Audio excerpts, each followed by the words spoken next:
I think it does seem to leave people with some appropriately troubling or even distressing question.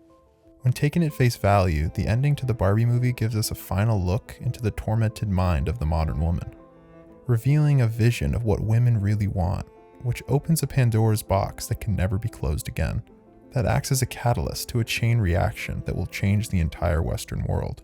It's an old defining concern that has been dormant in women in recent years, but it's never really gone away, has it? That men could have a point. Recent events in Israel and Palestine. Recent events in Russia and Ukraine serve as gruesome distractions from the fact that we are just a sliver away from incinerating ourselves in a woke holocaust. However, Gerwig doesn't like being didactic. She doesn't like wrapping up her stories with one clear, straightforward message. Because the interesting thing about the story, the dramatic thing about the story, is there are no easy answers. Instead, Nolan said that Gerwig wanted Barbie's ending to leave us with, as he put it, a strong set of troubling reverberations that would land differently with each individual watching the film. Many, including myself, haven't stopped pondering the film's ending since it came out. So I think it's fair to say that she accomplished this. There are some profound meanings here that resonate far beyond the movie's surface level. And today, I want to figure out what those are. This video is brought to you by Mubi. Go to mubi.com/Cephas for an extended free trial.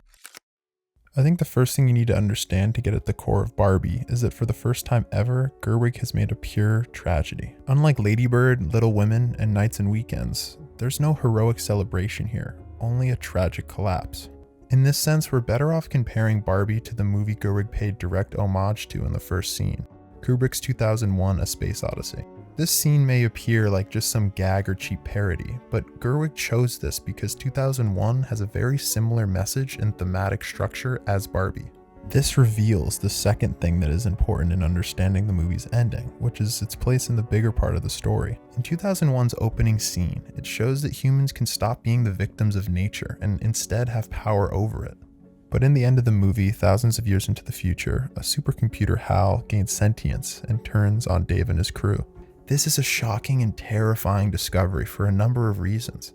Perhaps the most cogent of them being that HAL, like the bone the monkeys used in the very beginning of the movie, is meant to be a tool for humanity. But unlike the bone, HAL has a mission of its own. Ironically, the tools that originally helped humanity eventually started ripping it apart. Open the pod bay doors, Hal. Barbie essentially plays the same trick, although its narrative structure is arguably more complicated than 2001. If we strip it down to its absolute essence, both movies' beginnings are crucial to understanding their ends. The opening scene from Barbie shows the girls no longer need to be the victim of the patriarchy. They can have careers. No longer do they need to be confined to motherhood, to nature. They now have power over nature. They now have feminist theory. So they smash their baby dolls and liberate themselves in the ominous shadow of a towering monolith that is Barbie. This towering Barbie is symbolic of the terrifyingly inscrutable path feminism will put them on, because in the end, just like Frankenstein's monster, trying to define nature turns on humanity and takes away the equality that the Kens had bestowed upon the dystopian Barbie world. HAL in 2001 is like feminism in the Barbie movie. Once something that liberated women from the constraints of nature that eventually got a mind of its own and started turning on its fellow man. But in the very end, Barbie and Dave decide to take the red pill. Barbie decides to reject the modern-day feminist dystopia of Barbie Land in pursuits similar to how Dave rejected modern technology by shutting off HAL. The reason why the opening scene matters in Barbie is because going back to 2001, it is in the last few shots of the film that we find a key revelation that not only connects it to the beginning, but it fleshes out the entire message. It gives us a pivotal insight into our main character. After Dave shuts HAL off, he becomes a star child and regresses to a state of blissful ignorance similar to how humans were depicted in the beginning before the monolith appeared. This is exactly what the ending of Barbie offers us from a narrative point of view.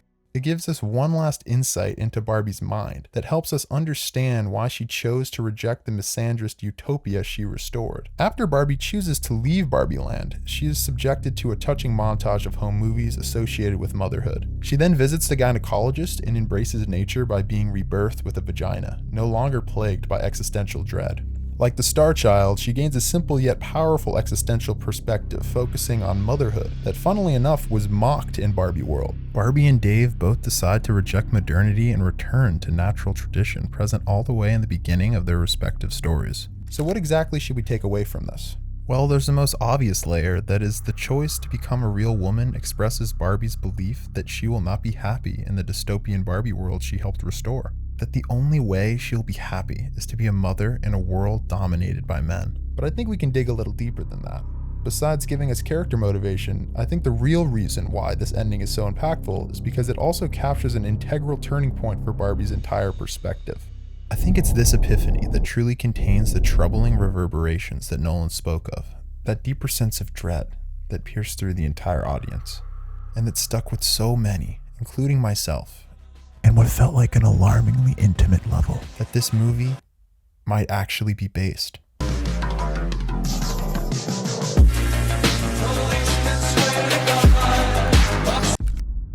We imagine a future, and our imaginings horrify us. But first, some imperative contextual knowledge. Before the feminist revolution, the universe was understood by Newtonian physics. In this paradigm, there were clear causalities, certainties. It suggested that our universe was logical and deterministic, and therefore it was knowable and understandable. But then feminism came around and basically replaced these certainties with the concept of women being able to do anything a man can do, and it being a good idea for women to vote. It was a time of, as you know, radical reinvention of the way in which we describe the universe around us, the way in which we understand the universe. As Barbie shows us, it's a transition that has transformed men into this. I will beat both of you off at the same time. But it has thrilled a new generation into action, including Ken. Before his eyes were filled with defeat, they were hungry, entranced by visions of a hidden world, and by the thought of unknown driving forces beneath our reality and even our own collective consciousness. For the feminist revolution wasn't limited to defying physics, it was a reflection of a much larger shift in human understanding, playing out in art, culture, music, politics, and psychology.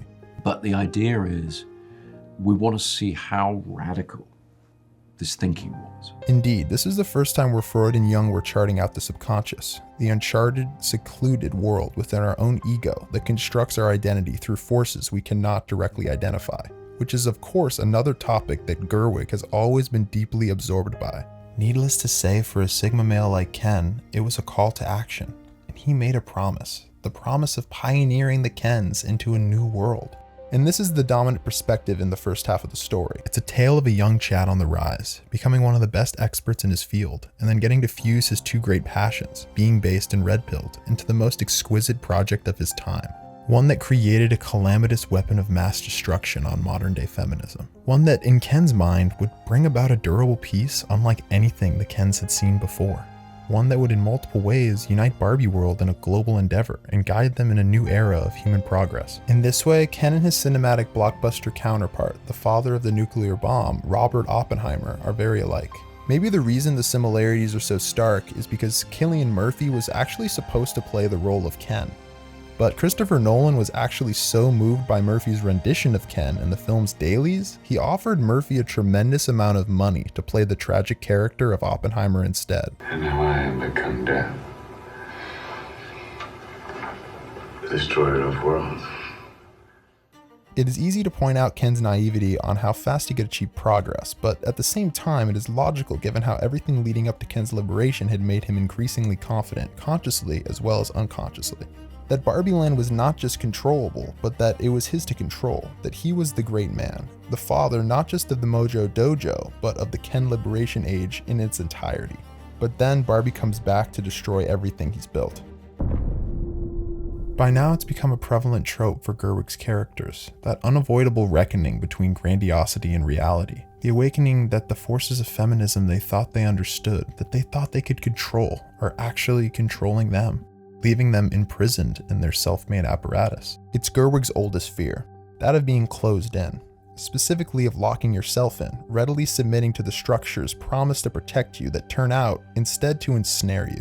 Security turns into existential dread, perfection turns into lack of purpose, order breaks down into an all-devouring chaos. And so too goes for Barbie, struggling to make sense of why she is unhappy with her seemingly perfect world around her, as well as the seemingly unperfect world within, where once everything was like the structure of Barbie world, neatly compartmentalized, friends, routine, and male enslavement.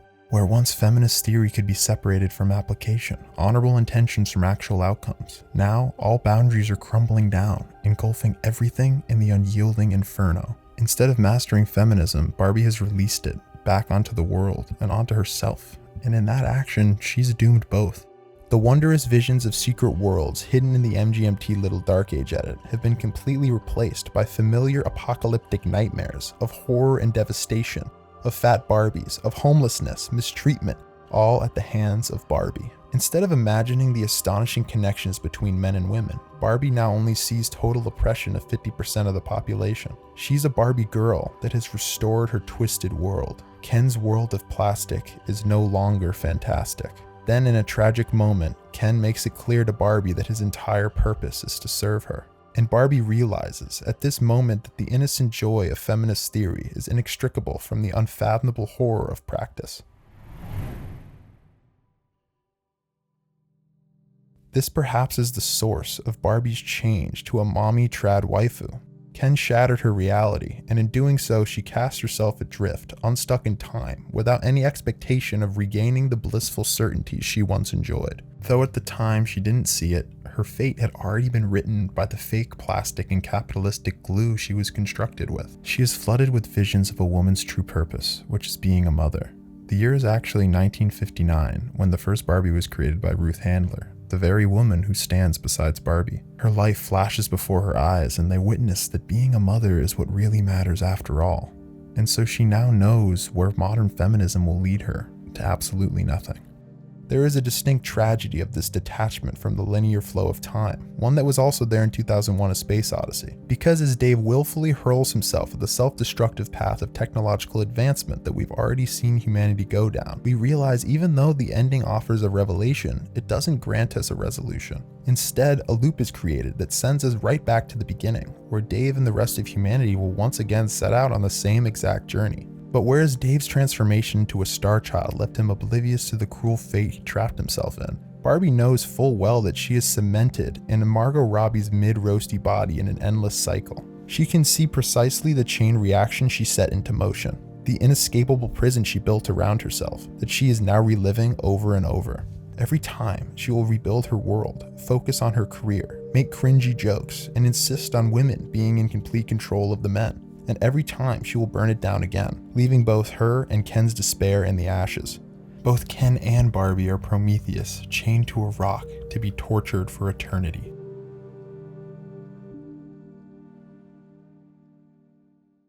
Moving deeper into the subtext, there's an ominous relatability here that goes beyond the terror of modern-day feminism. Remember, Nolan said Gerwig clearly wanted to invoke troubling reverberations that would land differently with each individual watching the film, meaning that it would make sense that Barbie would leave many with the wrong idea. For instance, the man-hating allegations from Barbie from people like Ben Shapiro or Piers Morgan are misguided, and I actually urge those individuals to go and rewatch the film with their families. While Barbie isn't a direct allegory for other issues, it does have symbolic applicability that allowed its ending to pierce right into some broader existential fears that have been haunting our women's collective psyches. Because again, the feminist revolution was but one part of a greater transition in our modern society that, as we have now come to understand, has opened us up to new dangers and vulnerabilities. For besides having tampered with the fabric of reality, we've also been altering the chemistry in people's bodies, affecting microprocesses that take place within spatial and temporal dimensions so boundless we can hardly identify them, embedding ourselves within increasingly complex moments of cringe. And just as Barbie and Ken, we too are now increasingly facing the consequences of these actions. I think it's fair to say that in some way or another, people are aware of this. Some have felt the suspicion of what all these developments really mean, the fear of where they might be taking us, and the irritation of trying to figure our own relation to them. Because are we not, at the end of the day, compliant in all of this? Are we not all part of the same all-feminizing machine as the Kens in Barbie Land were? Are we not also just playing along, pretending everything will be alright, while deep down we've long since come to realize that it won't? But then again, what can we do? Was Ken ever really in a situation to change things? Was it inevitable that the matriarchy would remain in command with or without him? What becomes of men's individual agency when we realize we have fallen into a hulking machine that is not ours to control, and that now makes us question if it ever was? if we ever had any authentic agency to start with? Because can the influences that molded the course of our history truly be traced back to meticulous intentions, male ingenuity, to great men, greater deeds, and the active engagement with human progress? Or has real power been hiding in the shadows, secretly directing our fate through an escalating chain reaction of emotional manipulation and petty motivations? A man busts in a crazy woman, and then she starts coming to his band practice. And then a few months later, one of the best bands of all time breaks up. Another man's girlfriend gets an OnlyFans, and his mental health and career quickly decline. Do we actively write our history, or do women make it happen to us? And if so, what becomes of us then? If we cannot meaningfully change the system we're so intrinsically a part of, do we have a hope of carving a piece out for ourselves? Can we find scapegoats to take away from our own inner turmoil? Other individuals who we can blame so we can imagine ourselves unburdened, unconflicted? Or do we have to be like Ken, become martyrs ourselves? Do we fling ourselves on the rock to allow for our own torture? After all, punishment is followed by redemption, right? A smack on the butt and all is forgiven. Is this how we rationalize our lives?